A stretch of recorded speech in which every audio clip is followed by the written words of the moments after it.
Bonjour les furets et bienvenue pour un nouvel épisode de Hugo Stéo, le podcast des furets d'anatomie qui adore fouiner sous la peau. Je suis votre hôte, Hugo Dias, et ensemble nous allons explorer l'ostéologie, l'arthrologie et la myologie du corps humain. Allez, on démarre l'épisode du jour.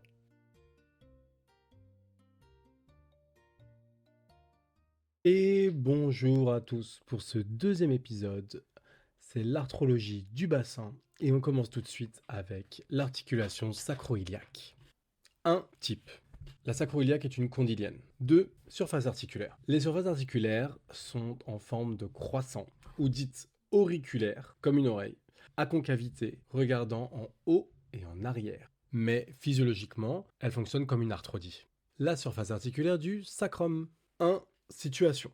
Donc elle est sur la face latérale du sacrum, dans le segment supérieur, donc S1, S2 et la partie supérieure de S3. 2. Forme. C'est un croissant à concavité postéro-supérieure, centré sur le premier tubercule sacré postéro-externe, un rail creux bordé d'un bourrelet. 3. Orientation. La surface articulaire regarde en arrière et en dehors. 4. Dimension. 5. Encroûté de cartilage articulaire. La surface auriculaire sur l'os iliaque maintenant. 1. Situation. Partie postéro-supérieure de la face interne de l'iliaque, au-dessus de la ligne arquée, en dessous de la tubérosité iliaque et en arrière du muscle iliaque. 2. Forme. Croissant convexe à concavité postéro-supérieure. Centré sur la pyramide, c'est un rail plein bordé d'un sillon. 3. Orientation. Elle regarde en avant et en dedans. 4. Dimension. 5. Encroûté de cartilage articulaire. Les moyens d'union de cette surface articulaire, c'est dans un premier temps une capsule qui est très courte, très dense, puis une synoviale qui s'insère au pourtour des surfaces articulaires et qui tapisse la face profonde de la capsule. L'articulation sacro-iliaque est dite inversement conforme car sa congruence est maximale. Enfin, union ligamentaire avec les ligaments sacro-iliaques antérieurs. Leur origine, face antérieure de l'articulation sur le sacrum. Ils se confondent avec la capsule. Il y a deux vaisseaux les plus importants qui sont situés aux deux extrémités.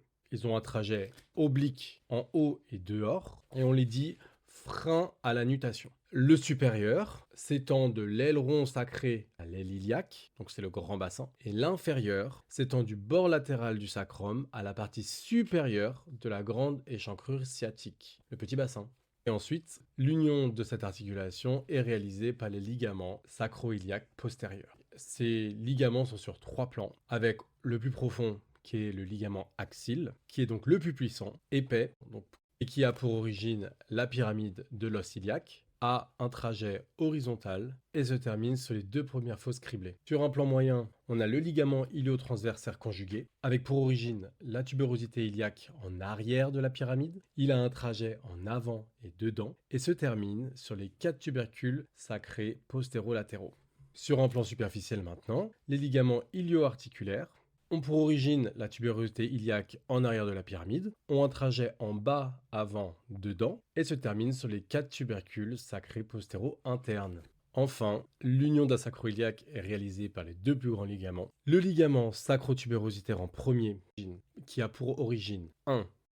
Le IPS, 2. L'échancrure interépineuse, 3. Le IPI, 4. Face latérale du sacrum, segment inférieur, donc moitié inférieure de S3, S4 et S5. 5. Le bord latéral du coccyx, C1 et C2.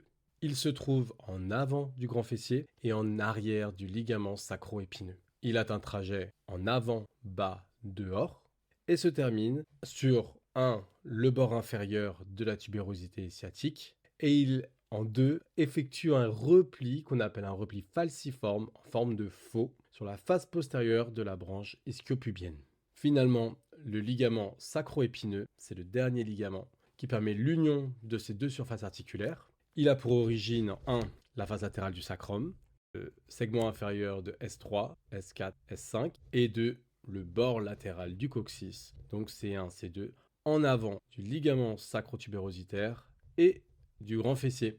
Son trajet, c'est en avant et en dehors, et il termine sur l'épine sciatique, bord postérieur de l'os iliaque. On enchaîne sur l'articulation sacrococcygienne, qui a un type d'amphiarthrose, c'est-à-dire qu'il possède un cartilage fibro-articulaire ou un disque. La surface articulaire du sacrum, elle se situe sur le sommet du sacrum, en dessous de S5. Elle a une forme convexe en bas, une orientation, c'est-à-dire qu'elle regarde en bas et en avant, et elle est encroûtée de cartilage articulaire. La surface articulaire du coccyx, elle est située à la base du coccyx, au-dessus de C1. Elle a une forme concave vers le haut, et elle regarde en haut et en arrière, pareil, encroûtée de cartilage articulaire. Les moyens d'union, c'est donc le disque de fibrocartilage. En premier, le ligament sacro-coccygien antérieur, qui a pour origine la face antérieure de S5. Il a un trajet vers le bas. Les deux ligaments des deux côtés convergent sur la ligne médiane pour se terminer face antérieure de C1 et C2. Ensuite, les ligaments sacro-coccygiens postérieurs, qui ont pour origine la face postérieure de S5. Ils ont un trajet vers le bas et leur terminaison, c'est la face postérieure de C2. Enfin, les ligaments sacrés latéraux, qui ont pour origine la face postérieure de S5, un trajet en bas dehors et se terminent sur les cornes latérales du coccyx. Autour de la symphyse pubienne, qui est donc l'union des deux pubis, donc les deux parties antérieures de l'os iliaque sur la ligne médiane. Elle est de type amphiarthrose, donc c'est-à-dire qu'elle possède également un disque de fibrocartilage. Sa situation, c'est donc la partie antérieure de la face intérieure de la branche ischiopubienne de l'os coxal ou iliaque. Elle est inclinée en bas arrière et regarde en dedans, en bas et en avant. Ces dimensions, elles forment un angle de 30 degrés sur le plan horizontal. Ici, le moyen d'union principal, c'est donc le disque de fibrocartilage de la symphyse, qui est appelé disque interpubien, et il remplit l'espace compris entre les deux surfaces articulaires. Il est composé d'une partie périphérique, qui est fibreuse, dense et résistante, et une partie centrale qui est molle et friable. Ce disque est renforcé par ce qu'on appelle les ligaments interosseux, un genre de manchon ligamentaire qui se trouve de part et d'autre des pubis. Il est composé d'un ligament antérieur qui est épais, résistant et adhérent au disque. Ses fibres profondes sont transversales et ses fibres superficielles sont verticales. Ensuite, on a un ligament postérieur qui est donc mince et adhérent au disque.